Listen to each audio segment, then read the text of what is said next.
Salut à tous, c'est Rice pour un nouveau récapitulatif de guerre du clan Giant GDC. Alors aujourd'hui on se retrouve pour une guerre contre un clan de niveau 8, un clan français. Apparemment le clan est en reconstruction vu de la description, ils ont dû avoir quelques problèmes pendant la guerre. Bon, ça excuse pas le score qui est clairement à notre avantage.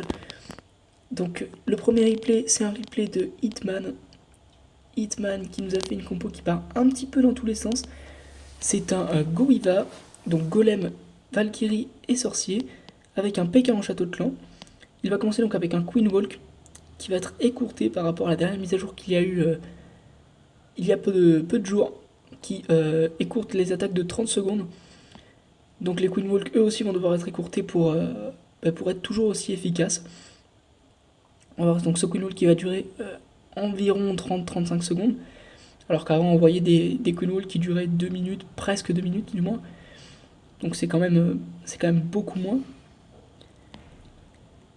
Il part du coup par le nord, il ouvre pour que la reine rentre dans le compartiment.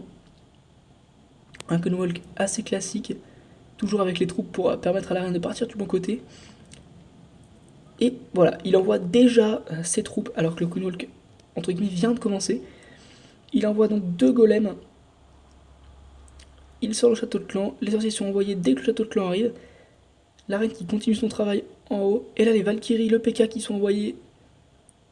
C'est un petit peu une attaque de bourrin. On voit en haut Hitman qui va ouvrir à sa reine, enfin du moins qui va essayer d'ouvrir à sa reine. Mais il va avoir peu de chance sur ce coup-là.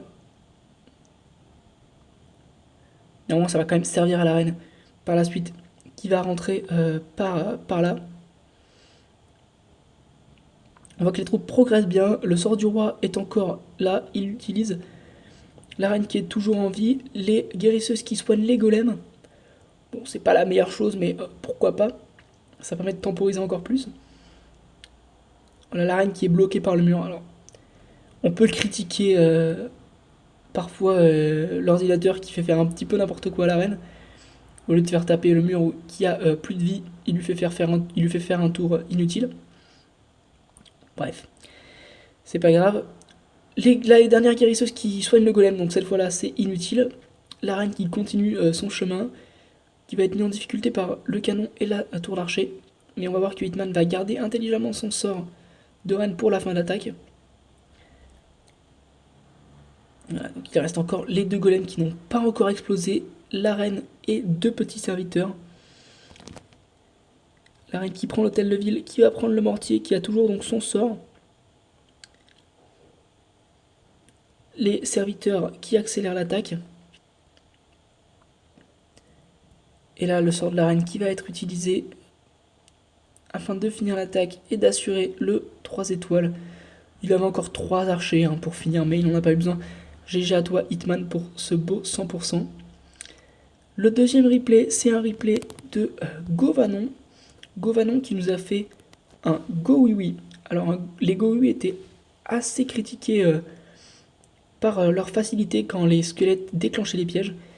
Mais maintenant que les squelettes ne déclenchent plus les pièges, depuis la dernière mise à jour, les Go Oui sont devenus, je trouve, un peu plus skillés, un peu plus difficiles à faire. Mais on va voir que c'est pas un problème pour Govanon qui va nous faire un Go Oui en 2 minutes, qui va raser ce village de façon express.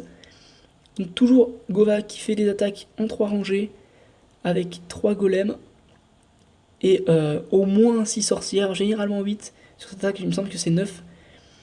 Le premier sort de rage qui est envoyé pour détruire le château de clan plus rapidement et l'hôtel de ville qui a beaucoup de vie. La sorcière et les sorciers en bas qui avancent, qui progressent un petit peu, qui va permettre par la suite de ne plus avoir beaucoup de bâtiments à clean. On voit qu'il lui reste encore un sort de saut qu'il va ensuite mettre pour ouvrir sur les derniers compartiments de village. Voilà, là tout le village est ouvert grâce à ce sort de saut. C'est très bien joué, il y a encore les sorts de ces deux héros. Le sort de roi qui va bientôt être utilisé pour éviter sa mort et pour aller plus vite. On voit qu'il y a encore deux golems qui n'ont pas explosé et le golem niveau 5 qui a explosé, mais qui est toujours assez tanky, qui a quand même beaucoup de vie. Là on voit que l'attaque est bientôt terminée.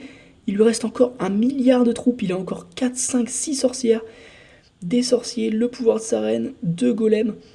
Enfin, il peut limite raser 2 villages. Il est vraiment, vraiment bien. Gova qui maîtrise les Go-Oui-Oui à la perfection. Que les pièges soient déclenchés par les squelettes ou non, il s'en fout. C'est pareil pour lui. Et c'est un joli 3 étoiles de Gova, GG à toi. Et le dernier replay, donc, c'est un replay de Peach. Peach qui nous habitue maintenant à ses attaques Queen Walk, puis Drake Zapquake. Zapquake, je rappelle pour ceux qui ne savent pas ce que c'est le fait de mettre un sort de sisme et 2 sorts de foudre sur une toile anti-reine afin de la détruire. Donc Peach qui commence son Queen Walk par l'ouest, toujours les troupes pour permettre à la reine de partir du bon côté. L'objectif de ce Queen Walk, ça va être de prendre 2 toiles anti-reine, les 2 toiles que vous voyez à l'ouest, pardon. Le Zapquake qui a été effectué à droite pour détruire la toile anti-aérienne. Le château de clan qui sort. La reine qui va s'occuper de tout ça, guérie par la guérisseuse. Sans trop de soucis, le sort de poison pour aider la reine évidemment. Mais elle n'a pas trop de problème à faire ça. Donc là on voit un Queen Walk qui dure encore, mais vous allez voir que les dragons vont tellement faire le travail par la suite que même si le Queen Walk durait encore un peu plus longtemps, ça aurait pas été grave. Le dragon qui sort, le pouvoir de la reine qui va donc être utilisé pour pas mourir contre le dragon. Et là ça y est, la reine qui commence à taper les anti-aériennes. Voilà, la première anti-aérienne qui tombe, la deuxième qui va tomber aussi. Et 2 guérisseuses vont survivre. Le sort de rage qui permet à la reine de survivre. Et les dragons, ça y est, qui sont envoyés au sud. Le roi au nord pour clean des bâtiments. Et là, ça va aller très très très vite. La reine, on voit, qui a été détruite directement au sud par les dragons. Le molosse qui est envoyé pour temporiser la dernière toile anti-aérienne. Et les dragons qui avancent. La reine qui va survivre, la reine de Peach qui va survivre, alors ne me demandez pas comment, je ne sais pas.